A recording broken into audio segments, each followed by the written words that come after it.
अस्सलाम वालेकुम students, welcome to my YouTube channel. इस वीडियो में हम साहिवाल बोर्ड के फिज़िक्स के पेपर का जो पहला ग्रुप का पेपर था उसका मरूज़ी पेपर हम सॉल्व करेंगे। मरूज़ी का जो पेपर था ऑब्जेक्टिव पार्ट जिसे हम कहते हैं एमसीक्यूज़ वाला ये पार्ट होता है। हर सवाल के 4 जवाब दिए जाते हैं और आपने उनमें से जो दुरुस्त जवाब है उसकी आपने निशानदेही करनी होती है।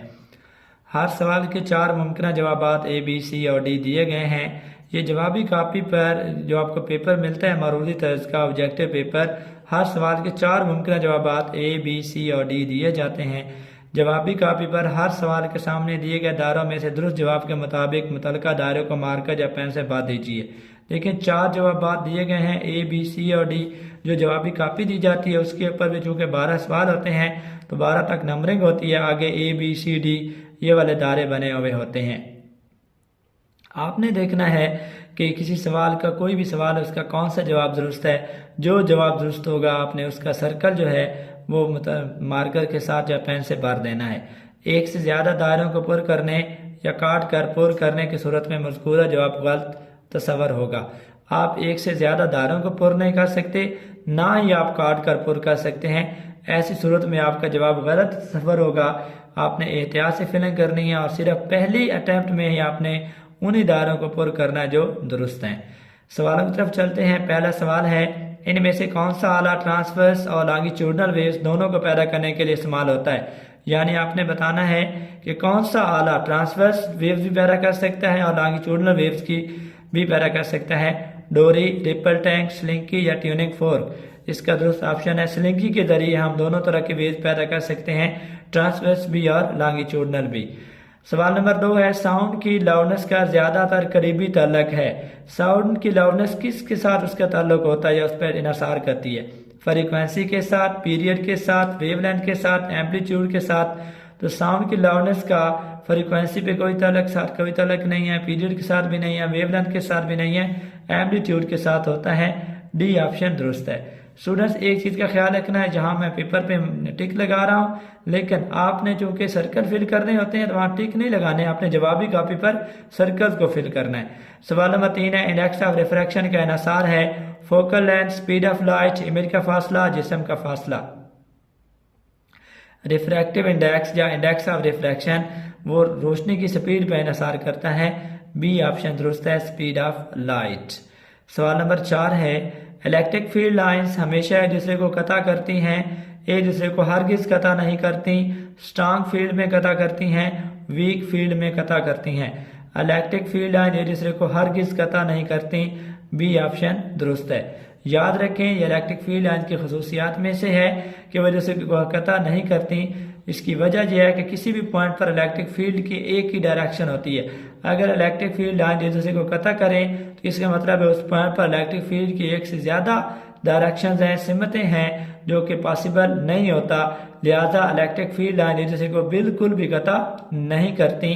बी ऑप्शन दुरुस्त है। 5वां सवाल है, एक आम आदमी के लिए ऑडिबल फ्रीक्वेंसी रेंज है। ऑडिबल फ्रीक्वेंसी रेंज का मतलब यह है फ्रीक्वेंसी की वो हदूद जो वो सुन सकता है। ए ऑप्शन है 10 हर्ट्ज से 10,000 हर्ट्ज यानी 10 किलो हर्ट्ज। बी ऑप्शन है 30 हर्ट्ज से 30 किलो हर्ट्ज। सी ऑप्शन है 25 हर्ट्ज से 25 किलो हर्ट्ज। डी ऑप्शन है 20 हर्ट्ज से 20 किलो हर्ट्ज। इसका दुरुस्त ऑप्शन है डी। एक आम आदमी के लिए ऑडिबल फ्रीक्वेंसी रेंज होती है 20 हर्ट्ज से 20 किलो हर्ट्ज। 6वां सवाल है, रोशनी की रे जब पानी से हवा में दाखिल होती है तो उसका क्रिटिकल एंगल 48.8 डिग्री है। इसका मतलब है कि रोशनी की रे जिसका एंगल ऑफ इंसिडेंस इस एंगल से बड़ा होगा वो रे जज़ब हो जाएगी, मुकम्मल तौर पर रिफ्लेक्ट होगी।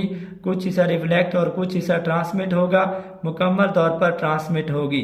तो याद रखें कि जब angle of incidence critical angle से बढ़ जाए, अगर angle of incidence critical angle से ज़्यादा हो जाए तो उस वक्त रे जो है वो मुकम्मल तौर पर उसी मीडियम में रिफ्लेक्ट होती है, उस वक्त ट्रांसमिशन नहीं होती।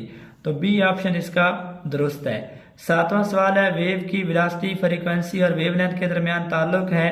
वी एफ बराबर है लैम्डा, वी बराबर है एफ लैम्डा, एफ बराबर है वी लैम्डा या वी बराबर है लैम्डा तकसीम एफ।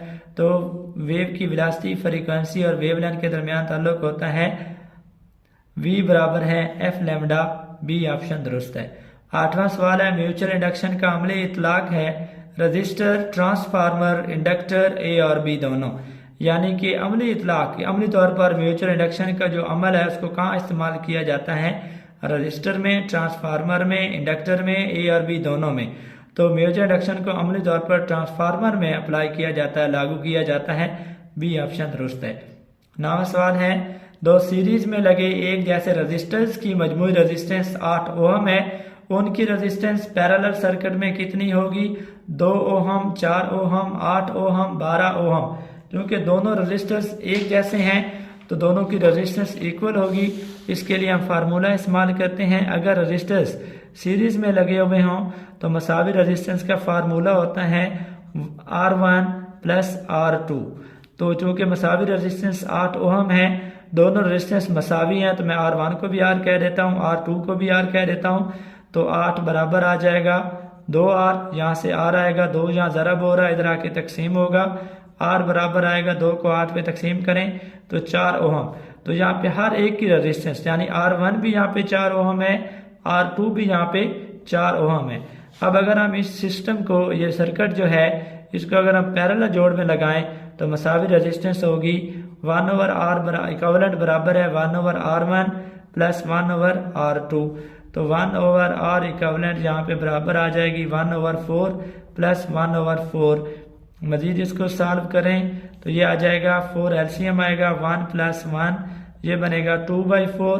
हमें जो कि मसावी रेजिस्टेंस मालूम करनी है तो इसको उल्टा देंगे 4 डिवाइडेड बाई 2, तो मसावी रेजिस्टेंस बनेगी 2 ओहम। तो इसका जो दुरुस्त जवाब है वो 2 ओहम है कि सीरीज में लगे अगर एक जैसे रेजिस्टेंस की मजमूई रेजिस्टेंस 8 ओहम है तो उनकी रेजिस्टेंस पैरेलल सर्किट में कितनी होगी? तो उनकी रेजिस्टेंस जो पैरेलल सर्किट में मजमूई रेजिस्टेंस बनेगी वो 2 ओहम बनेगी, ए ऑप्शन दुरुस्त है। 10वां सवाल है वो मिकदारें जिनकी कीमतें आदम तसलसल के अंदाज से तब्दील हों कहलाती हैं एनालॉग, डिजिटल, ए और बी दोनों, इनमें से कोई नहीं। जो एनालॉग मिकदारें होती हैं वो तसलसल से तब्दील होती हैं, उनमें एक सिलसिला कंटिन्यूटी होती है।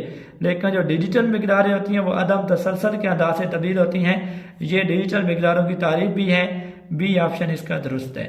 11वां सवाल है फ्लॉपी डिस्क जो है ये किस चीज़ की बनी होती है? ये आपने बताना है, मेटल की, ग्लास की, सॉफ्ट इलास्टिक मटेरियल या इनमें से कोई नहीं। तो फ्लॉपी जो है वो सॉफ्ट इलास्टिक मटेरियल की बनी होती है, सी ऑप्शन दुरुस्त है। 12वां सवाल है यूरेनियम 235 92 की हाफ लाइफ है।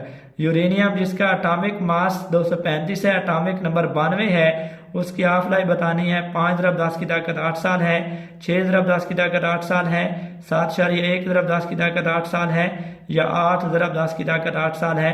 तो यूरेनियम जो है 235 ये यूरेनियम का आइसोटोप है, इसकी हाफ लाइफ 7.1 × 10 की ताकत 8 साल होती है, सी ऑप्शन इसका दुरुस्त है।